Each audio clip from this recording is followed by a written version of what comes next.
আমরা গুণ করার বিভিন্ন নিয়ম শিখেছি এতক্ষণ কয়েকটা ভিডিওতে। তো এখন আমরা দেখব সেই নিয়মগুলো অ্যাপ্লাই করে কীভাবে ফাঁকা ঘর পূর্ণ করা যায়। তো আমাদের এরকম যদি অঙ্ক দেওয়া থাকে, ফাঁকা ঘর আছে, অঙ্ক করে দেওয়া আছে, কিন্তু কিছু কিছু ঘরকে ফাঁকা রাখা হয়েছে, ওই সংখ্যাগুলো বসাইতে হবে আমাদের বের করে করে। তাহলে আমাদের গুণন করার যে নিয়মগুলো শিখছি সেগুলো আমাদেরকে ব্যবহার করতে হবে, চিন্তা করতে হবে, করে সেই সংখ্যার মাধ্যমে, সেই নিয়মের মাধ্যমে এই জিনিসগুলো বের করে নিয়ে আসতে হবে। যেমন প্রথম যদি আমরা এই অঙ্কটা দেখি, তার মানে আমরা অঙ্কর নিয়ম কি শিখছি, গুণ্য একটা থাকবে, তারপরে একটা গুণক থাকবে। তো গুণ্যতে আমরা এইখানে আমাদের প্রত্যেকটা সংখ্যা দিয়ে আমরা প্রত্যেকটাকে গুণন করব। প্রথম সংখ্যাতে গুণন করে প্রথম লাইন, দ্বিতীয় সংখ্যাতে গুণন করে দ্বিতীয় লাইন, বা অন্য কোনো সংখ্যা থাকলে সেরকম লাইন হয়, সেটা আমরা জানি নিয়মটা। তো আমরা এখন জানি আমাদের এই সংখ্যা দিয়ে এইটার প্রত্যেকটা সংখ্যাকে গুণন করা হয়েছে। এখন এখানে একটা খালি সংখ্যা আছে, খালি ঘর আছে, যে ঘরটা, যে সংখ্যাটা 1 দ্বারা গুণন করলে 6 হবে, তার মানে এটাতে গুণন করে আমাদের 6 হতে হবে। তাহলে 1 দ্বারা কিসেকে গুণন করলে 6 হবে? একের ঘরের নাম হতে বলি, এককে 1, এককে 2, 6 এককে 6। তাহলে আমরা পেয়ে গেলাম এখানে, তার মানে এখানে হচ্ছে 6 বসাবো। এখন যদি দেখি আমরা 6 এককে 6, 6-এর পরে আমরা দেখতেছি খালি ঘর আছে। এখন এখানে কি হবে সেটা বের করার জন্য আমাদের এই লাইনের বাকি অংশটাকে দেখতে হবে, এই অংশটাকে আমাদের দেখতে হবে। এখানে আছে 36, আমাদের সংখ্যা আছে একটা, তাহলে 36 হয় কততে? 6 6 36, তার মানে 6-এর সাথে 6 গুণন করলেই শুধু 36 হয়, তার মানে এই ঘরে হবে 36। আর এটা 9 আছে, 9 দ্বারা আমরা দুটো সংখ্যাই পেয়ে গেছি, এটাকে একবার গুণন করব, এটাকে একবার গুণন করব, এবং প্রথম গুণনটা 9-এর নিচে, মানে দ্বিতীয় সংখ্যা থেকে, দশকের সংখ্যা থেকে শুরু হবে, কিন্তু এখানে দশকের সংখ্যায় এসে দেখতেছি আমরা খালি ঘর আছে। এখন এই ঘরে কি হবে? দশকের সংখ্যায় যেহেতু প্রথম গুণনটা বসবে, এটার সাথে গুণন করে গুণফল বসবে, 9 এককে 9, তাহলে আমাদের সবগুলো হয়ে গেছে। এখন যদি যোগ করি, যদি দেখি, আমার 6 আর 0 6, 6 আর 9 15, 5 হাতে হলো 1, 3 আর 4 হচ্ছে 7, আর 1 8, আর হচ্ছে 5, 5-5-এর মতো বসে গেল, উত্তরটা মিলে গেল। ঠিক একইভাবে এখানে আরেকটু বড় অঙ্ক দেওয়া আছে। তো ভয় পাওয়ার কিছু নাই, আমরা যেরকম নিয়মগুলো শিখলাম সেই নিয়মের মাধ্যমে আমরা চেষ্টা করব। তো এইখানে আমাদের প্রথম লাইনে দেওয়া আছে 8 আছে, 8 দিয়ে সবগুলোকে গুণন করতে হবে। তো এইখানে আমরা দেখতে পাচ্ছি, এখানে যদি আমরা খেয়াল করি, আমাদের প্রথম লাইনটা হচ্ছে প্রথম সংখ্যার উপরের প্রত্যেকটা ডিজিটের গুণফল। তো আমাদের এখানে যে 4 বসছে, 4, এই 8 এবং এই যে খালি ঘর আছে, এইটার দুইটার গুণফলের একটা সংখ্যা। তো 8 দিয়ে 4 পাওয়া যাবে এরকম কি আছে আমরা যদি চিন্তা করি, 8 দুগুণে 16, 3 8 24, তার মানে আমার এখানে 3 হতে পারে, 3 8 24। তারপরে হচ্ছে আমাদের 8-এর ঘরে নামতে বলি, 3 8 24, 4 8 32, না, 8 8 64, 8 8 64 হতে পারে, 6 7 42, 8 6 8 48 হবে না, 7 8 56 হবে না, 8 10 10 তো আসবে না, 8 9 72 হবে না। তার মানে আমাদের 3 হতে পারে অথবা 8 হতে পারে। এখন সেটা আমরা কেমনে ডিসাইড করব? 3 8 24 আছে এইখানে। এখন এখানে যদি আমি 3 লিখি, যদি 3 লিখি তাহলে কি হবে? 3 8 24। আবার এইখানে যদি আমরা একটু খেয়াল করি, এইখানে আমাদের যে সংখ্যাটা আসবে, পরের যে সংখ্যাটা আসবে, সেটা এই দুইটার গুণফল। এখানে আমাদের 0 হবে। তো 0 হতে 8-এর সাথে কত যোগ করলে 0 হবে? 8-এর সাথে 2 যোগ করলে 0 হবে। আর 8 আর 2 10-এর 0। তো এখানে হবে 2, আমরা লিখে ফেলতে পারি এখান থেকে 2 হবে। এখন যদি আমরা এখন চিন্তা করি, এখানে যদি 2 হতে হয় তাহলে কি হতে হবে? এখানে আমাদের 3 8 24 যদি 4 হাতে হলো 2, এখানে আমাদের একটা সংখ্যা হতে হবে যেটার সাথে 2 আসবে এখানে। তো এইখানে আমাদের যদি চিন্তা করি, এখানে আমাদের 4 4 যোগ করছে, এটা 0 হয়ে গেল।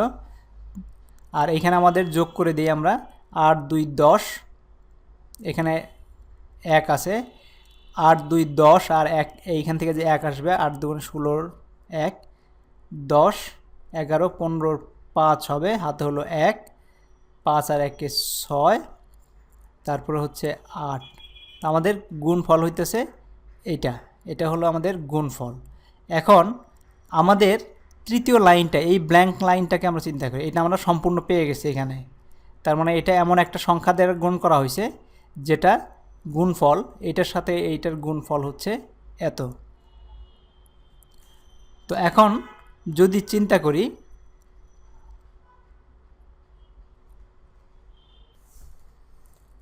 এইখানে আমাদের 1 আছে, আমরা এটার প্রথম সংখ্যাটা আমার এখানে আসবে, 1 দিয়ে যে কোনো সংখ্যা গ্রহণ করলে সেটাই আমাদের এখানে বসবে দ্বিতীয় লাইনে। তো এখানে যদি 3 বসাই, আমরা পেয়েছিলাম 3 এবং 8-এর যে কোনো একটা হবে, যদি 3 বসাই তাহলে আমাদের 8 হবে না, তার মানে আমাদের এখানে 8 বসাতে হবে। তো আমরা যদি 8 বসাই এইখানে আমাদের বসাবো 8, তার মানে এখানে 8 8 64, 4 হাতে হলো 6, আর 8-এর সাথে আমরা একটা জিনিস গুণন করতে হয়, তার সাথে 6 যোগ করলে আমাদের 2 হবে। তো সেটা কি হতে পারে? সেটা হবে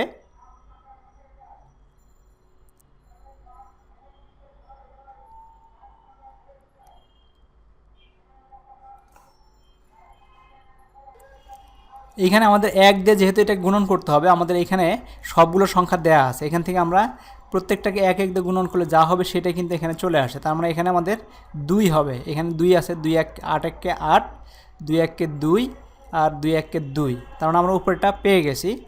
এবং 1 দিয়ে 2 দিয়ে গুণন করলেও আমরা 8-এর ঘরেরটাও পেয়ে গেছি। এখন নিচের যে সংখ্যাটা আছে, এখন এই সংখ্যাটা আমরা পেয়ে গেছি যে এইখানে যে সংখ্যাটা আছে সেটা দিয়ে এইটাকে গুণন করলে আমাদের এই সংখ্যাটুকু পাওয়া যাবে। তার মানে আমরা আগে জানি যে আমরা গুণফলের সাথে গুণফলকে যদি গুণ্য দ্বারা ভাগ করি তাহলে গুণফল পাওয়া যাবে। তার মানে এখানে আমাদের এমন একটা সংখ্যা আছে যেটা এইটাকে এইটা দ্বারা ভাগ করলে সেই সংখ্যাটা পাওয়া যাবে, এবং সেটা হলো এইখানে আমরা দেখতে পাচ্ছি 4 আছে, 4 8-এর সাথে গুণন করলে 4 কী পাওয়া যাবে? এর আগে আমরা দেখেছি 3 অথবা 8, যে কোনোটার সাথে আমরা গুণন করলে আমরা 4 পাবো, 3 8 24 বা 8 8 64। কিন্তু 3-এর সাথে যদি আমরা 2 যোগ করি, 3 2 6, আমরা যদি 3 দিয়ে গুণন করার চেষ্টা, 3 8 24, তার মানে 4 পেলাম, হাতে 2 থাকলো। তারপর যদি 3 2 6 আর 2 হইতেছে 8, কিন্তু এখানে আমরা দেখতে পাচ্ছি এখানে আছে 2, তো আমরা কী করবো? 8টাকে নেব। এখন যদি 8 বসাই দিই, এখানে 8 8 64 4, হাতে হলো 6, 6 8 8 2 16 আর 6 হচ্ছে 22-এর 2, হাতে হলো 2, 8 2 16 আর 2 18 মিলে গেছে। তো এইভাবে আমরা এই শূন্যস্থানগুলো পূরণ করতে পারি। তো আমরা আরেকটা দেখি। তো একটা দেওয়া আছে এরকমভাবে, এখানে আমাদের গুণ্য দেওয়া আছে, গুণক একেবারেই নাই, তারপর দেওয়া আছে আমাদের বিভিন্ন সংখ্যা, তারপরেও যেগুলো আছে এর মধ্যে আমাদের খালি ঘর আছে। তো আমরা প্রথমে চিন্তা করি, এইখান থেকে আমরা নিচ থেকে দেখে যাই, এইখানে আমরা খালি ঘর যদি পূরণ করতে চাই তাহলে হবে কি? এখানে আমাদের 0 আছে, 0ই আমাদের 9 0, এখানে কিছু একটা অবশ্যই থাকতে পারে, কিছু একটা কি থাকবে? এটা তৃতীয় লাইন, তার মানে এইটা অবশ্যই এটা 0 হবে। এটা তৃতীয় লাইন হওয়াতে এটা অবশ্যই 0 হবে, কারণ তৃতীয় লাইনের যেটাতে গুণন করবে সেটা শুরু হবে তৃতীয় থেকে, তার মানে 0 পেয়ে গেছি। এবং এটা আমরা 9 দিব, 9 এটা পেয়ে গেলাম। তারপর আমরা এখানে দেখি এখানে আমরা যোগ করতে পারি কিনা। হ্যাঁ, এখানে আমরা কোনো, যেহেতু আমাদের কোনো হাতের কিছু ছিল না, এখানে 5 হতে হলে শুধু 0ই হতে পারবে, তার মানে 5 আর 0, কারণ এখানে 2 ডিজিটের বেশি অন্য কোনো কিছু এখানে আসতে পারবে না, আর কোনোভাবেই 5-এর সাথে কোনো কিছু যোগ করলে আরেকটা 5 হবে না। তো এখানে আমাদের অবশ্যই 0 আসবে, 5। এখানে আমাদের আছে 1, এইখানে কি হবে সেটা আমাদের এখন একটু জানতে হবে। তো এখন আমরা কয়েকটা জিনিস পেয়ে গেলাম। এইখান থেকে আমরা এইটার প্রথমটা দেখি, এইটার স্টার্টিং পয়েন্ট হচ্ছে 0 9, এখানে আমাদের 0 আছে, এখানে কি দিয়ে যে কোনো জিনিস দিয়ে যদি 0 গুণন করি সেটা অবশ্যই 0 হবে, সুতরাং বুঝতে পারতেছি না কি। পরেরটা আছে আমাদের 9, আর এখানে আছে 1, তার মানে 9 আর 1-এ গুণন করলেই শুধু 9 হবে, 9 আর 1-এ 9, তার মানে আমরা 9 পেয়ে গেলাম। আর হচ্ছে তারপর হচ্ছে 5 নং 45, এটা এই লাইনটা আমাদের পূর্ণ হয়ে গেল। এখন আমাদের দ্বিতীয় লাইন শুরু হবে কোত্থেকে? দ্বিতীয় লাইনের গুণন শুরু হবে এখান থেকে আমাদের দ্বিতীয় লাইনের গুণন শুরু হওয়ার কথা। এখানে যাই গুণন করি না কেন সেটা এখানে বসবে। তো এখানে যেটা দিয়ে গুণন করলাম সেটা এখানে 0, যাই করি না কেন।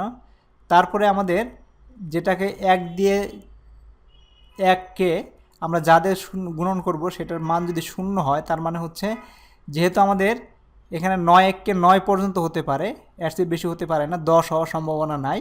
সুতরাং এখানে আমাদের বুঝতে পারছি এখানে 0 আছে, 0 1-এ 0, যেহেতু 0 আছে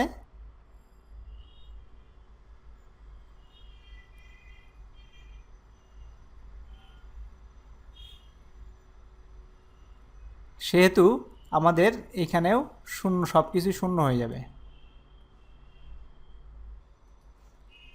এখানে কনফিউজ করার জন্য শুধু একটা ঘর দেওয়া আছে, যেহেতু আমাদের এটা 3টা ডিজিট, এটাও 0, এটাও 0, এটাও 0, এটাও 0 হবে। এখানে আমাদের 4 আর 7-এ যোগ করলে হচ্ছে 11, তো 11-র 1 নামলো, 5 আর 1-এ 6। এইখানে যেহেতু উপরে আর কিছু নাই এবং এখানে কোনো ক্যারি ওভার নাই, আমরা বুঝলাম যে কোনো ক্যারি করতেছে না, তার মানে এখানেও 3ই হবে। মানে এখান থেকে আমাদের কোনো যেটা কিছু নাই বাকি আছে যেটা আমরা যোগ করব, 3ই হবে। এখন আমরা পুরো লাইনটা পেয়ে গেলাম এখানে। এখন কিছু একটা জিনিস দিয়ে এটা শুরু হবে আমাদের এখান থেকে, এটা 0, যা দিয়ে গুণন করি না কেন 0 হবে। আর যেহেতু 1 আছে তার মানে আমরা সংখ্যাটা পেয়ে যাব। এখানে সংখ্যাটা হচ্ছে কি 7 1-এ 7, 7 আর 5 7 35। এই যে আমাদের পুরো জিনিসটা মিলে গেছে। তো এরকম একটু মাথা খাটিয়ে আমরা এরকম শূন্যস্থান পূরণগুলো করতে পারি।